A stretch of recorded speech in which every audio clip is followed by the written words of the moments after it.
ரஜினியோடைய புகழ் வெளிச்சத்தை லதா ரஜினிகாந்த் அண்ணாமலைக்கு கொடுக்க ரெடியாக இல்லை. டே ஒன்லேயே சொன்ன ஒரே ஆள் வி.கே. வெங்கடேசன் தான். அதுவும் உங்கள் ஸ்பெக்ட்ராமில் தான் சொன்னனால ஞாபகம் இருக்குண்ணே. இப்போ என்றைக்குமே சூப்பர் ஸ்டார் வந்து பிஜேபி மறைமுகமாக ஆதரவாளர் தான். ஏன் மறைமுகமாக ஆதரவாளர்னா ஒரு இந்துத்துவாவை. ஆனால் இன்னைக்கு சினிமா தானே அரசியல். இன்னைக்கு விஜய் முக்கிய ஒரு மாசம் ஃபுல்லா யாரை சந்திச்சிருக்காரு? சினிமா பிரபலங்கள் மட்டும் தாங்க சந்திச்சிருக்காரு. அவருடைய போட்டோஸ் எடுத்து பாருங்க. இன்னைக்கு செய்தி விளம்பரத்துறை வந்து சினிமா விளம்பரத்துறையா எனக்கு தெரியல. ஒரு கேட்டு தெரியுது, விஜய் மூலம் ஒரு கேட்டு தெரியுது. அப்போ சுயநலம் தானே, அதுல பொதுநலம் இல்லை. அப்ப அரசியலே சுயநலமா இருக்கப்ப அப்ப நம்ம இதுக்கு பொதுநலமா பேசணும், உடச்சு பேச வேண்டியதான். போங்க, நல்லா இருங்க, வென்றெடுத்தீங்கன்னா வாழ்த்துக்கள். இல்ல சீமான் மாதிரி இந்த டைலாக பான் பண்ணீங்க, வென்றெடுத்தால் மகிழ்ச்சி, தோத்தால் பயிற்சி. அவன் கட்சியில ஆளை முடிச்சுக்கிறதுக்கே பண்ணிட்டு இருக்கான். இன்னைக்கு பாட்டாளி மக்கள் கட்சி ராமதாஸ் அவர்களுக்கு பிரச்சனையா போயிட்டு இருக்கு. டிஎம்கே உங்களுக்கே தெரியும், அவர்களையும் பாதி பேர் தாவக பிடிச்சின்னு போய் நிற்கிறாங்க, ஏடிஎம்கேலையும் போய் நிற்கிறாங்க. பிஜேபி நல்லதை கொடுத்தா அண்ணாமலை பிரிஞ்சு போயிட்டாரு. இப்போ ஒவ்வொரு கட்சியிலும் குட்டி குழப்பங்கள், சின்ன சின்ன குழப்பங்கள் போயிட்டு இருக்கப்ப அசைக்க முடியாத ஒரு சக்தியான தாவக வருது. ஒருத்தர் வந்து உண்டியல்களை போய் செக் பண்றாரு, ஒருத்தர் வந்து ஸ்கூலுக்குலாம் போயிட்டு, ஒருத்தவங்க அவங்க தொண்டர்கள்லாம் போய் டாக்டர் சட்டை போட்டு எல்லாம் பண்றான், ஒருத்தன் ஊராட்சி மன்ற கூட்டத்துக்கு போய் இவன் அட்வைஸ் சொல்றான். இவனும் 50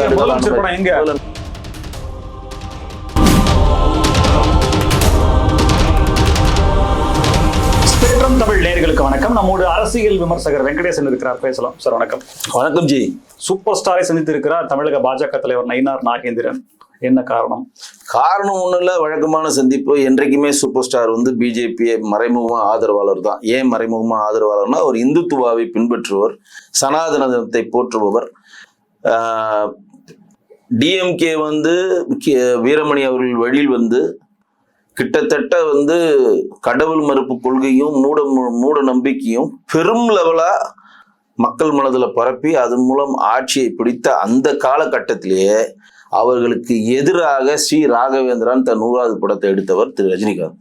தன்னுடைய எல்லா படங்களிலும் உத்ராட்ச கோட்டையை அணிந்து சனாதனத்தை பற்றி போற்றியவர். தன்னுடைய எல்லா படத்திலையும் விபூதி அணிந்து, மந்தேண்டா பால்காரன் நீங்க பார்த்துருப்பீங்க, பட்டை அடிச்சு விபூதி அணிஞ்சிருப்பாரு. தன்னுடைய கையில காப்பு அறிஞ்சிருப்பாரு. இதெல்லாம் என்னன்னா, இந்து மதத்தை நான் முழுமையாக பின்பற்றுகிறேன், நான் ஒரு இந்துத்துவவாதி, நான் ஒரு சனாதனவாதி அப்படின்றத மறைமுகமா அந்த காலகட்டத்திலே, அதாவது கடவுள் மறுப்பு கொள்கை, ராமருக்கு செருப்பு போடுற காலகட்டத்திலேயே அதை பொது வழியில் வெளிப்படுத்திய தைரியம் ரஜினிகாந்த் இருந்துச்சு. அந்த மாதிரி ஒருத்தம் கூட அதுல கிடையாது. எனக்கு தெரிஞ்சு ஒளிஞ்சுவாங்க போய் ஒருத்தம் கூட கிடையாது, எல்லாம் ஓட்டானுங்க.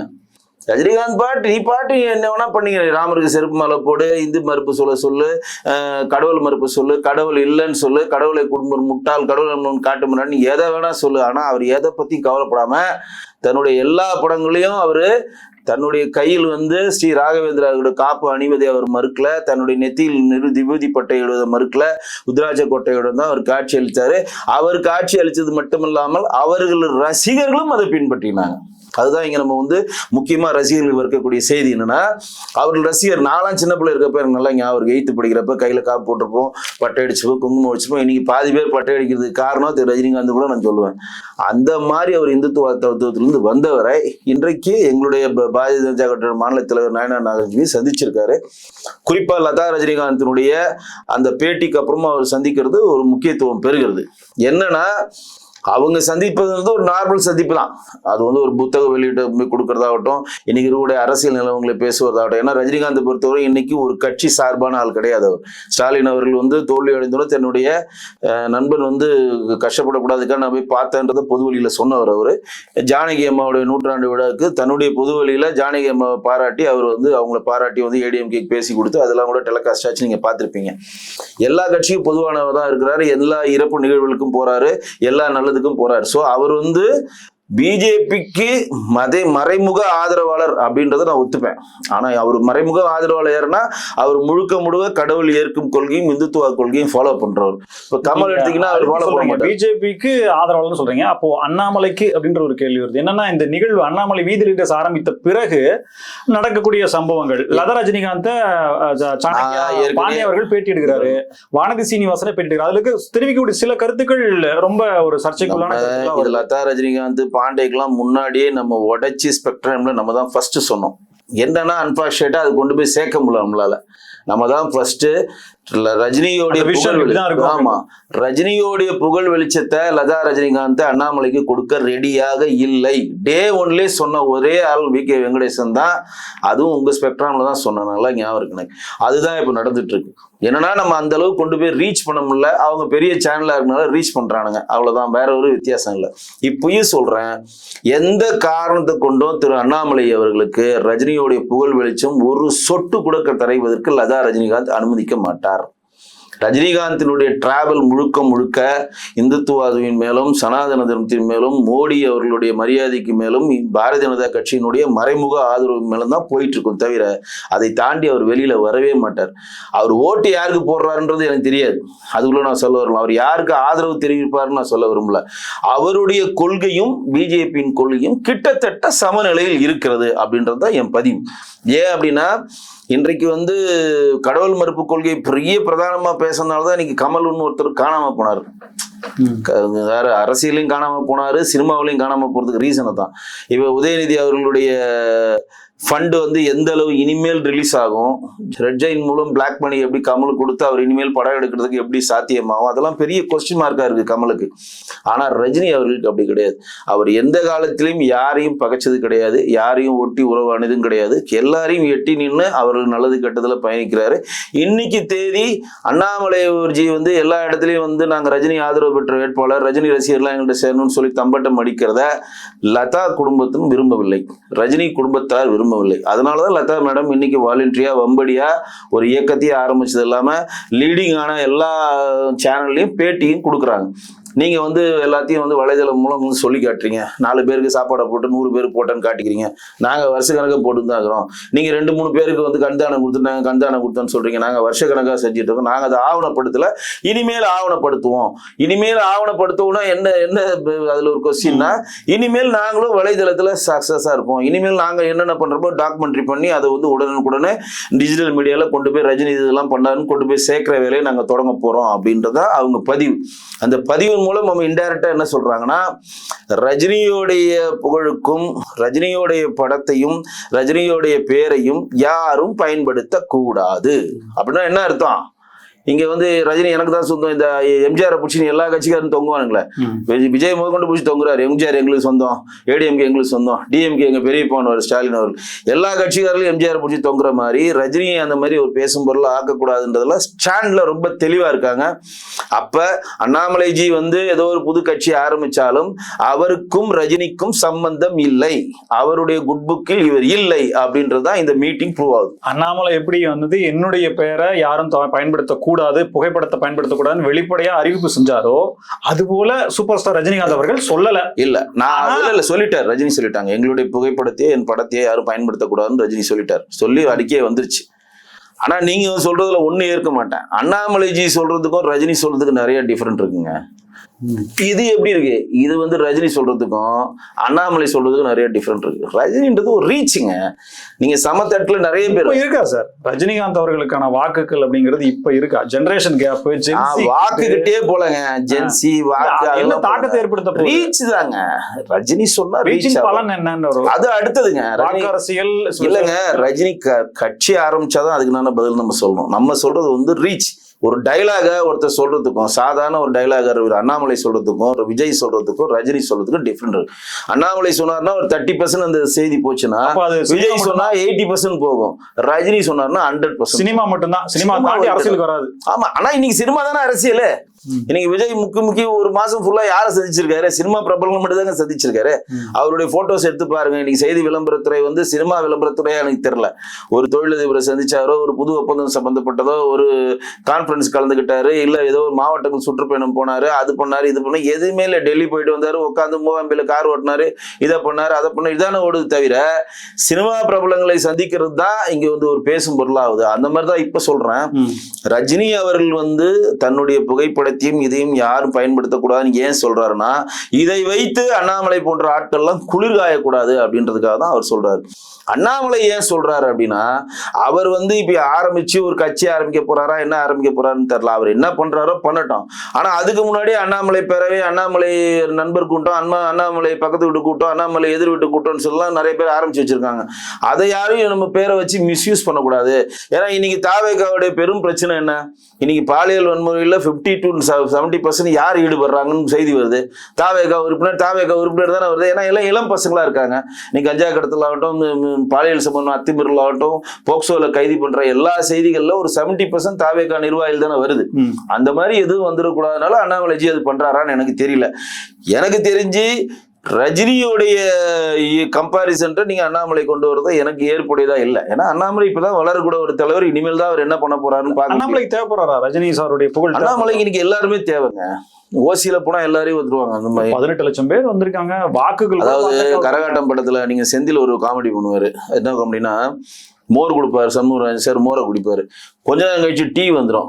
டீயும் குடிப்போம். அட நாய, இப்போதானடா மோர் குடிச்சா இதுலயே டீ குடிப்பேன். அதுவும் வயிற்றுல தான் போகுது, இதுவும் வயிற்றுல தான் போகுது. அப்பதான் கவுண்டமணி ஒரு சூப்பர் டைலாக் சொல்லுவாரு, பிரியா குத்தா இவன் பினாயில கூட குடிப்பான்டான்னு. அந்த மாதிரி எந்த ஒரு பிரபலம் அவருக்கு ஆதரவு கொடுத்தாலும் அரசியல் அது ஆதாயம் தானே. அரசியலுக்குள்ள நீ வந்துட்டா கூச்ச நாச்சத்துக்கு எங்க வேலை என்னங்க இருக்கு? இந்த அளவுக்கு கடுமையா அண்ணாமலை விமர்சிக்க காரணம் என்ன? பாஜக அப்படிங்கிறது உங்களுக்கு இருக்கட்டும், அதை பத்தி மாற்று கருத்தே இல்ல. பாஜக வந்து விலகிட்டார் அப்படிங்கிறதையும் உண்மையிலன்னு ஒத்துக்க முடியாது. உண்மைதான்ற ஏத்துக்கணும். ஆனா நீங்க ஏன் அண்ணாமலையை பர்டிகுலரா இந்த அளவுக்கு நான் வந்து விமர்சிப்பதற்கான காரணம்? விமர்சிக்கிறதுக்கு ஒண்ணும் கிடையாதுங்க. நீங்க வந்து எப்போதுமே வந்து தனிநபர் ஒரு நபரை நீங்கள் வந்து நம்பிக்கை துரோகம் பண்ண கூட அவன் மன்னிச்சிருவான்.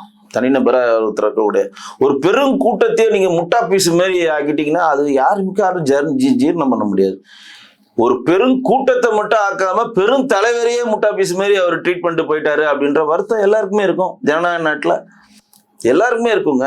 இன்னைக்கு வந்து ஒரு கட்சியை ஆரம்பிச்சு அந்த கட்சிக்கான எல்லா பயன்களையும் அனுபவித்து விட்டு உங்களுக்கு தண்ணியை ஊற்றி மரமாக்கி வேறாக்கி கிளையாக்கி பெரிய லெவலாக அவங்கள வரைய வச்சு பழத்தை நாங்கள் சாப்பிடலாம் நினைக்கிறப்ப பழத்தை எடுத்து இன்னொரு இடத்துல போய் சாப்பிட போறேன் அப்படின்றப்ப அதுக்கு எல்லாரும் சீனிவாசன் மேடம் சொன்னது நீங்களே கேட்டு இருப்பீங்க. டிசப்பாயின்மெண்ட் அப்படின்ற வார்த்தையை அவங்க யூஸ் பண்ணுவாங்க. அவங்கலாம் வந்து மேல் மட்டம் எல்லாருமே ஒத்துக்கிறாங்க, நல்லா சொல்றாங்க, இழப்பு தான் அப்படிங்கிறது. அதாவது மேல் மட்டத்தில் இருக்கவங்களும் அரசியல் நாகரிகத்துக்கு கருதி அந்த மாதிரி பேசுவாங்க. நான் வந்து மேல் மட்டத்தில் இல்லை. என்னுடைய ஆழ் மனதில் என்ன தோணுதோ அது உங்ககிட்ட டெலிவரி பண்றேன். எனக்கு வந்து பிஜேபியில வந்து பெரிய போஸ்டிங் கொடுத்துருவாங்கன்னு அது பேசல. அண்ணாமலைஜி வந்து எனக்கு பிடிக்காதவன்றதுக்காக பேசல. அண்ணாமலைஜி வந்து தனிப்பட்ட முறையில் எனக்கு நல்ல நண்பர் தான். எங்களோட பழகின வரையும் நல்லா தான் பழகியிருக்காரு. கொள்கை ரீதியா சில விஷயங்கள் எனக்கு உடன்பாடு இல்லாதனால விமர்சிக்கிறோம். இன்றைக்கு அவங்க கிட்ட போறவங்க எல்லாம் ஏமாந்தவங்களா போறாங்களே, வந்து எந்த ஒரு அரசியலுடைய கட்டமைப்பு எதுவும் தெரியாம போறாங்களேன்னு பாவமா இருக்கு. அதனாலதான் எங்களுடைய மாநிலத்தவர் நாயனார் சார் என்ன சொல்றாரு, நீங்க வந்துருங்க எல்லாருமே. ஏன்னா இது ஒரு மாயங்க சிறுமை. இப்ப விஜய்ன்ற ஒரு மாயை பார்த்து தான் அண்ணாமலைன்னு ஒரு மாயை வருது. ஏன் அண்ணாமலை மாயை 1.5 வருஷம் பல்ல கடிச்சிட்டு இருந்துச்சு? திருக்க தேவையில்ல. உங்களுக்கு போன முடிவு பண்ணிட்டா போறவனுக்கு சொல்லிக்காம போறதாங்க. வெளியில போறவனுக்கு அழகுனுங்க, சொல்லிக்காம போறது தானே. அன்னைக்கே போக வேண்டியதுதானே. நான் அவங்க சொன்னாங்க கேட்டா இவங்க தான் இப்ப கூட தான் அமித்ஷா சொன்னார் நீங்க இருக்க வேண்டியதுதானே, ஏன் போறீங்க? இப்போ ஒரு கேட்டு தெரியுது, விஜய் மூலம் ஒரு கேட்டு தெரியுது. அப்போ சுயநலம் தானே, அதுல பொதுநலம் இல்ல. அப்ப அரசியலே சுயநலமா இருக்கப்ப அப்புறம் நம்ம எதுக்கு பொதுநலமா பேசணும்? உடச்சு பேச வேண்டியதான். போங்க, நல்லா இருங்க, வென்றெடுத்தீங்கன்னா வாழ்த்துக்கள். இல்ல சீமான் மாதிரி இந்த டைலாக பான் பண்ணீங்க, வென்றெடுத்தால் மகிழ்ச்சி, தோத்தால் பயிற்சி, வேலை செய்யுங்க. யார் வேணானது? தாவேகாவுடைய செல்வாக்கு இப்ப டிராஸ்டிக்கா குறைஞ்சிருக்கா? ஏன் இந்த கேள்வினா, மதுராந்தகத்துல மாற்றுக் கட்சியினர் இணைக்கும் விழா பல சேர் காலியா இருந்ததை போட்டோவா எடுத்து பிரபலப்படுத்துறாங்க. குறிப்பா அந்த தொகுதியில மட்டும்தான், அது விஜய் வரல அப்படிங்கறதுனாலதான் கூட்டம் கம்மியா அப்படின்றத தாண்டி இடைத்தேர்தல் வரப்போது அதுல இது வரைக்கும் ஆளுங்கட்சி தான் வென்றது அப்படின்ற சரித்திரம் தமிழ்நாட்டில் இருக்கு. அது தொடருமா? உள்ளாட்சி தேர்தலுக்காக we are waitingன்ற மாதிரி மூட்ல எல்லாருமே இருக்காங்க. பல கட்சியில இருந்தும் போய் அங்க குவிஞ்சிருக்காங்க.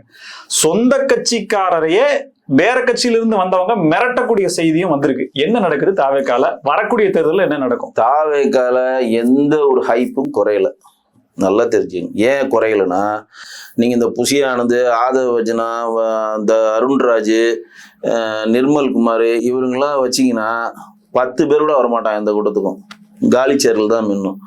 தாவேகா வந்து விஜய் சார் சொன்னதுதான் இப்ப நானும் சொல்றேன். அவர் தான் வந்து பவர் செக்டர். மரகதம் குமரவேல் அதிமுக அவங்க தாவேகாக்கு போயிருக்காங்க. அவங்களுக்கான ஆதரவாளர்கள் வந்திருக்கணும் இல்லையா? அப்ப அவங்களுக்கான ஆதரவாளர்கள், மரகதம் குமரவேலுக்குலாம் அங்க யாரும் ஆதரவாளர் இல்ல. அவங்க இந்த கட்சியை விட்டுட்டு வெளியில போனோடனே அவங்க பேனர் எல்லாம் அங்க ஏடிஎம்கேக்காரன் அடிச்சு உடச்சிட்டான். சும்மா அவங்க வெளியில சொல்லிட்டு தர்றாங்க. அரசியல் தெரியாதவங்கள்ட்ட அவங்க சொல்லலாம். நீங்கள் அந்த இடத்துல விஜய்னு ஒருத்தர் விசிபிலிட்டி ஆனார்னா அவங்க கூட்டத்தை கட்டுப்படுத்த முடியாது உங்களால. இதுங்கெல்லாம் ஒப்புக்குச்சப்பான்.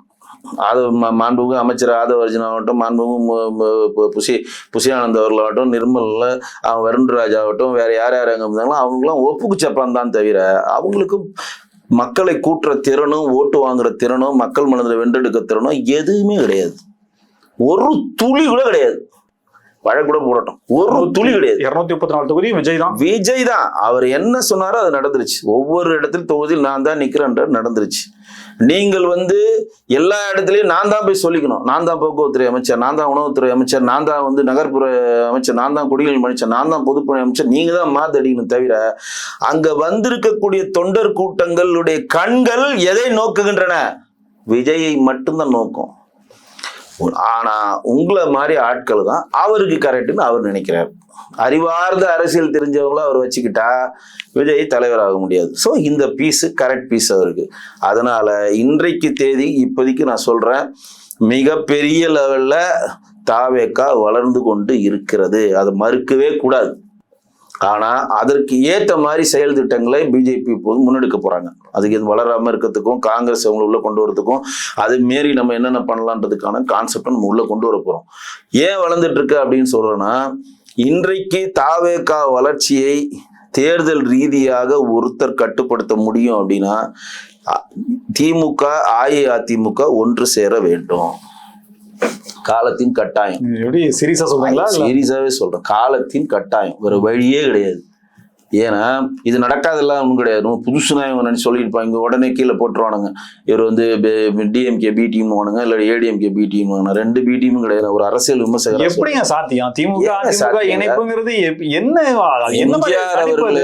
எம்ஜிஆர் படத்தை ரிலீஸ் பண்ண முடியாம கலைஞர் அவ்வளோ கொடுமை பண்ணியும் எம்ஜிஆர் அவர்களும் கலைஞர் அவர்களும் இணைந்து காங்கிரஸை எதிர்க்க வேண்டும் அப்படின்னு சொல்லி அன்றைக்கு புது நம்ம ஒடிசாவுடைய முதலமைச்சர் அந்த நவீன் பட்நாயக் அவர்கள், இங்க பாண்டிச்சேரியுடைய முதலமைச்சர் அந்த மரக்காயர் அவர்களும் 2 பேர், ஃபருக் மரக்காயர் 2 பேர் சேர்ந்து முயற்சி செஞ்சாங்க. எல்லாம் இணையிற தருவாயில டப்புன்னு கலைஞர் போயிட்டு இந்திரா காந்தி காலில் நேருவின் மகளே வருவார், நிலையான ஆட்சி தருகன்னு சொல்லி தனியா பிச்சின்னு போயிட்டார். அதே மாதிரி எம்ஜிஆர் இறந்த பிறகு ஜானகி அம்மா முதலமைச்சர் ஆகணும் அப்படின்னு நினைக்கிறப்ப அந்த குறிப்பிட்ட காலக்கெடுக்குள்ள பெரும்பான்மை நிரூபிக்கணும் அப்படின்ற கண்டிஷன் வரப்ப ஜெயலலிதா கோஷ்டி 2ஆ பிரியுது. அப்ப ஆர்.எம். வீரப்பன் போய் யார்கிட்ட ஆதரவு கேட்டாருன்றீங்க? திமுக கலைஞர்கிட்ட தான் ஆதரவு கேட்டார். அவர் கொடுக்க மாட்டேன்ட்டார், வேற விஷயம். அதுக்கப்புறம் 15 நாள்ல டிஸ்குவாலிஃபை ஆகி இடைத்தேர்தல் வந்துச்சு. இவங்க ரெட்டப்புறா அவங்க ஒரு சேவையில் நின்றாங்க, தனி கதை. அன்றைக்கு போனாங்க. இன்றைக்கு விஜய் அவர்களுடைய சினாரியோ என்னன்னா,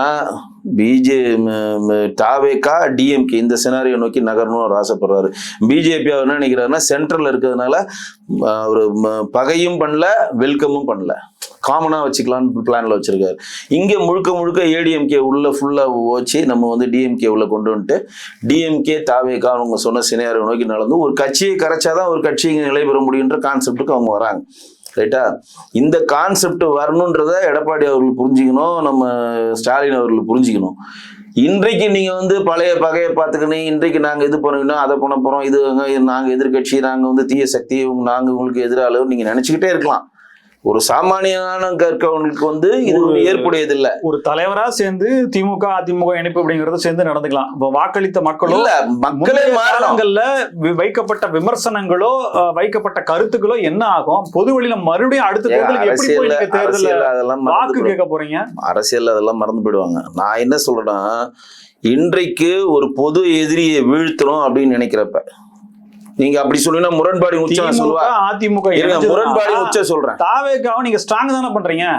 முரண்பாடு உச்ச சொல்றேன். 1967 அண்ணாதுரை காங்கிரஸில் பிரயாணம் பண்ணி நம்ம இந்தியாவின் முதல் கவர்னர் ஜெனரலா இருந்து சுதந்திரா கட்சியை ஆரம்பித்து இந்த தமிழ்நாட்டுடைய முதலமைச்சராக இருந்து குலக்கல்வி மூலம் திமுக மூலம் ஆட்சி இழந்த சுத்தமான காங்கிரஸ்காரராக இருந்த திரு ராஜாஜி அவர்களை கூட்டு சேர்க்கலையா? இது முரண்பாடின் உச்சம் இல்லையா? குலக்கல்வின்னு ஒண்ணு கொண்டு வந்ததுனால திமுக அவங்க சேர்ந்து இழக்க வச்சு பக்தவச்சலத்தை கொண்டு வந்தாங்க. இது நடந்தா இதை சொல்லியே ஜெயிச்சிருவார் சார் விஜய். இல்ல சொல்றேங்க, திமுக அதிமுக என்ன எதுக்கு சேர்ந்திருக்காங்க பாத்தீங்களா? தூய சக்தி தூர்த்த சக்தியும். நான் நீங்க அப்படி பாக்குறீங்க, நான் ஓட் பேங்கா பாக்குறேன். நீங்க சொல்றது நான் அதை ஏத்துக்கிறேன். ஓட் ஷேர் பேங்கா பாக்குறேன். இன்னைக்கு திராவிட கட்சிகள் மாற்றா தாவேகா வந்துச்சு. திமுக ஒழிக்கணும் அப்படின்னு தான் பிஜேபியோட பிரதான வேலை. பிஜேபியோட பிரதான வேலை திமுக காங்கிரஸ் இல்லாம ஒரு ஆட்சி தமிழ்நாட்டுக்கு வேணும்னு நினைச்சோம். அது நடந்துருச்சு, மகிழ்ச்சி. நான் இப்போ ஒரு அரசியல் விமர்சகரா சொல்றேன், இவர்கள் வந்து தாவேகா வீழ்த்தணும் அப்படின்னு சொன்னாங்கன்னா 2 விஷயம் தான் வீழ்த்த முடியும். ஒண்ணு அஜித்தை உள்ள கொண்டு வரணும், இல்ல ரஜினியை கொண்டு வந்தோம் நேரடி அரசியல். அது 2 இன்னைக்கு சாத்தியம் இல்லை. அப்ப இருக்கிற எல்லாருமே ஒண்ணு சேர்ந்து ஒரு பொது எதிரியை எதிர்க்கணும். இன்றைக்கு நீங்க ஒரு பொது எதிரியா தாவேகா உண்டு பண்ண முடியாது. ஏன்னா திமுக தான் நீ தனித்து விடப்பட்டிருக்கு, அஇஅதிமுக தேசிய ஜனநாயக கூட்டணியில தான் இருக்கு. நீங்க சொல்றது நடந்தா பாஜக தனித்து விடப்படுமே, இல்ல திமுக பாஜகவோட சேராது. இல்லங்க, இன்னைக்கு தேசிய ஜனநாயக கூட்டணியில அஇஅதிமுக இருக்குங்க.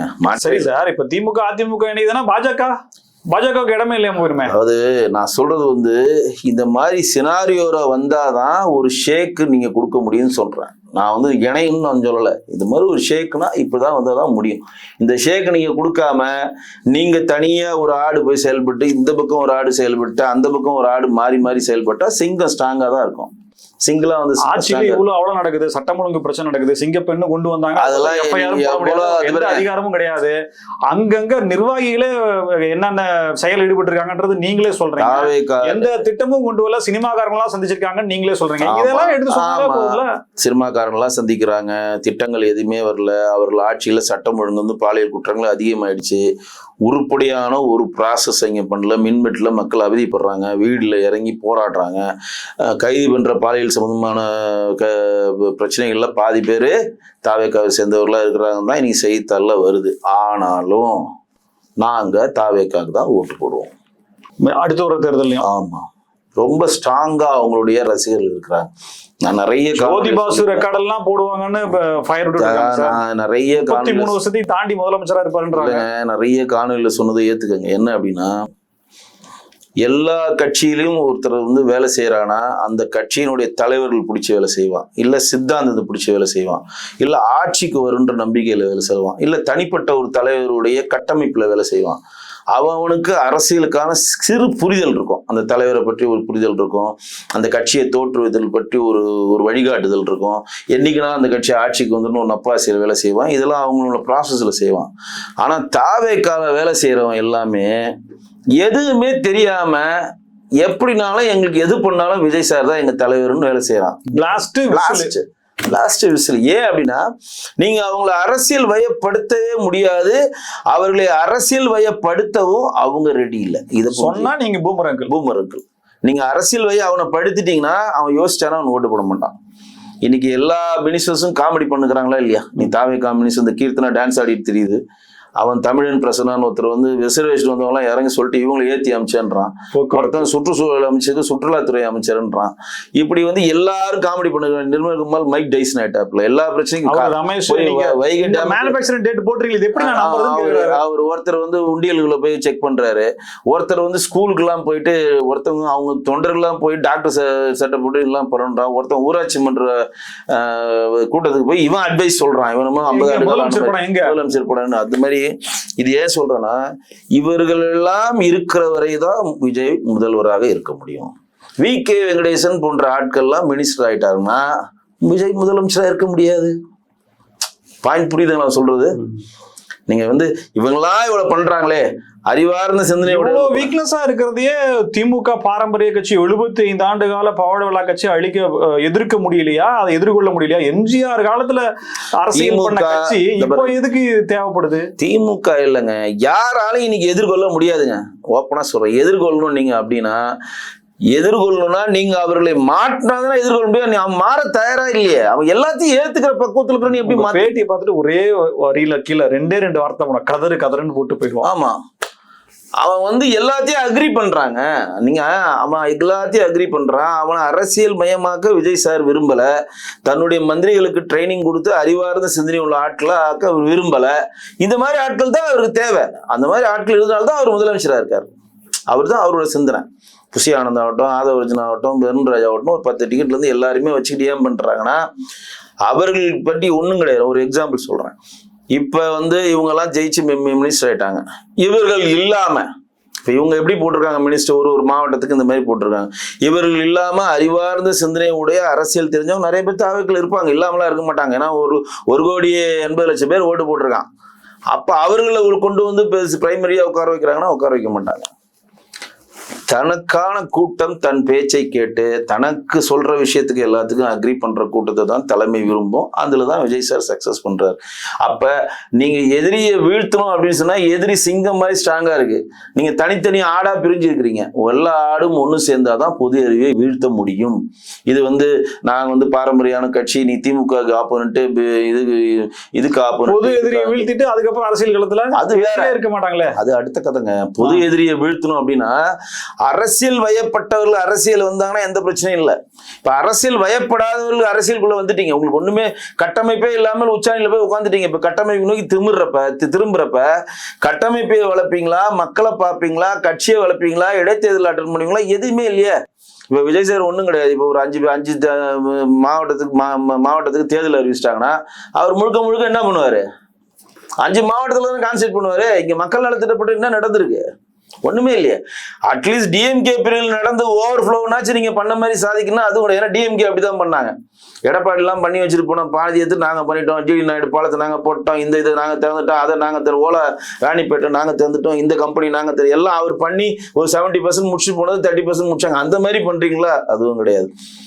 திமுக கவர்மெண்ட் ஒரு யூனிட் மின்சாரத்தை தரலன்னு நம்ம பொது வழியில சொல்றோம். ஆனா கரண்ட் வராம இல்லாம பாத்துக்கிச்சு.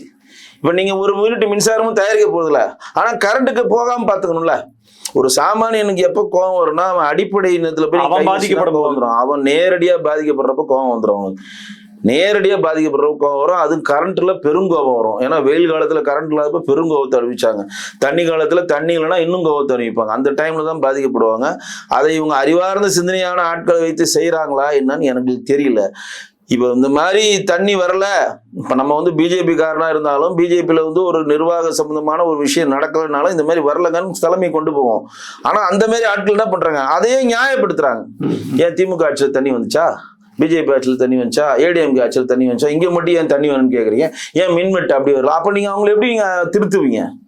அவங்களை எப்படி நீங்க இப்ப 1,80,00,000 பேரையும் நீங்க திருத்தி அரசியல் வயப்படுத்தி மாற்று கட்சிக்கு நீங்க ஓட்டளிக்கணும். கரெக்டா? இப்பதான் நீங்க அரசியல் வென்றெடுக்க முடியும். 35% பேர் ஓட்டு போட்டிருக்கான். இந்த 35% பேரை நீங்க ஓட்டளிக்கிறதுக்கு மாற்று கட்சிக்கு டிஎம்கேவோ ஏடிஎம்கே பிஜேபியோ ஏதோ ஒரு கட்சிக்கு ஓட்டளிக்கணும்னா அந்த ஓட்டளிக்கிறதுக்கான பிளான் என்ன வச்சிருக்கீங்க? ஏன்னா அவன் கட்சியில ஆளை பிடிச்சிக்கிறதுக்கே பண்ணிட்டு இருக்கான். இன்னைக்கு பாட்டாளி மக்கள் கட்சி ராமதாஸ் அவர்களுக்கும் பிரச்சனையா போயிட்டு இருக்கு. டிஎம்கே உங்களுக்கே தெரியும், அவர்களையும் பாதி பேர் தாவக பிடிச்சின்னு போய் நிற்கிறாங்க, ஏடிஎம்கேலையும் போய் நிற்கிறாங்க. பிஜேபி நல்லதை கொடுத்து அண்ணாமலை பிரிஞ்சு போயிட்டாரு. இப்போ ஒவ்வொரு கட்சியிலும் குட்டி குழப்பங்கள், சின்ன சின்ன குழப்பங்கள் போயிட்டு இருக்கப்ப அசைக்க முடியாத ஒரு சக்தியான தாவேக்கா வருது. தாவேக்கான்றது ஒரு யூனிக்னஸே இல்லையே சார். இப்போ திமுக எடுத்துட்டீங்கன்னா 30 ஆண்டு காலம் அந்த மண்ணினுடைய குறுநில மன்னர். விழுப்புரத்தில் எடுத்துக்குங்க, திருநெல்வேலியில் எடுத்துங்க, கன்னியாகுமரியில் எடுத்துங்க, சேலத்தில் எடுத்துங்க, திருப்பூர், கோயம்புத்தூர் எல்லாம் ஒரு ஆள் இருக்காங்க. அதிமுக அதே செட்டப் இருக்கு. தாவேக்காவில இங்கிருந்து போனவங்க தான் இருக்கிறாங்க. அப்போ தாவேக்காவோட யூனிக்னஸ் ஸ்ட்ரக்சரே இல்லையா? ஸ்ட்ரக்சர் இல்லாம தான் பாத்துக்கிறாங்க. ஸ்ட்ரக்சர் வேணாம்னு நினைக்கிறாரு அவரு. அதனாலதான் அவர் டெல்லிக்கு எங்க விசிட் போனாலும் தன்னுடைய அமைச்சர்கள் எடுத்துட்டு போறதில்ல. எந்த இடத்துக்கு போனாலும் தன்னுடைய அமைச்சர்களை யாருன்னா ஒருத்தர் கூட்டு போறாரு. பொதுச் செயலர் கூட்டு போறாரா, ஆதவஜனா கூட்டு போறாரு, எங்கேயுமே இல்லை. அவர் பவர் செக்டார் சிங்கிள்ன்றத அவர் எல்லாம் நிடியாடிக்கு போனாரு. யாருன்னா கூட்டு போனாரா? யாருன்னா மருந்துக்கு கூட்டு போனாரா? இல்ல. அப்ப என்னன்னா நீங்க நினைக்கிற மாதிரி ஸ்ட்ரக்சர் இல்ல, ஸ்ட்ரக்சர் வேணாம்னு நினைக்கிறாங்க அவங்க. ஆனா விமர்சனம் இங்க வருது. எண்டா விட வெற்றி தானங்க. ஆமா, என்ன வேணா விமர்சனம் பண்ணிட்டு போங்க. இந்த கால அந்த கால விடுவானுங்க. எண்டா விட வெற்றி பெறவோடு தான் இந்த உலகம் மதிக்கும். விமர்சனம் இப்ப நான் முன்னாடி கேட்ட கேள்வியதான் உங்களுக்கு கேட்க விரும்புறேன். தாவேக்காக 1,70,00,000 பேர் ஓட்டு போட்டிருக்கான். 35% பேர் ஓட்டு போட்டிருக்கான். இந்த 1,70,00,000 பேரை உங்க கட்சிக்கு மாத்தி ஓட்டு போடுறதுக்கான திட்டம் இங்க இருக்க கட்சிகளுக்கு இருக்கா? இவ்வளவுதான் ஒரே ஒரு கேள்வி. என்ன திட்டம் இருக்கு சொல்லுங்க. இல்ல. அப்ப என்ன பண்ணணும்னா இதை எதிரியாக்கி பொது எதிரியாக்கணும் எல்லா கட்சிகளும். 1967 கூட்டாஞ்சோறு ஆட்சி எப்படி அறிஞர் அண்ணா கொண்டு வந்தாரோ அந்த மாதிரி பொது எதிரியா எல்லாரையும் கொண்டு வந்தீங்கன்னா ஷேக் பண்ணலாம். ஜெயிக்கிறது கூட கிடையாது, ஷேக் பண்ணலாம். ஜெயிக்கணும் அப்படின்னா அஜித் தான் ஜெயிக்க முடியும். அதுல நான் மாற்றே சொல்ல மாட்டேன். நீங்க என்ன கொள்கை கோட்பாடுனா உங்களுடைய கொள்கை கோட்பாடு விட என்னுடைய கொள்கை கோட்பாடு மேலானது. நீங்கள் செய்யற ஆட்சியில் விட எங்கள் ஆட்சி மேலானது. உங்களுடைய ஆட்சி திறனை விட எங்களுடைய சித்தாந்தம் மேலானது.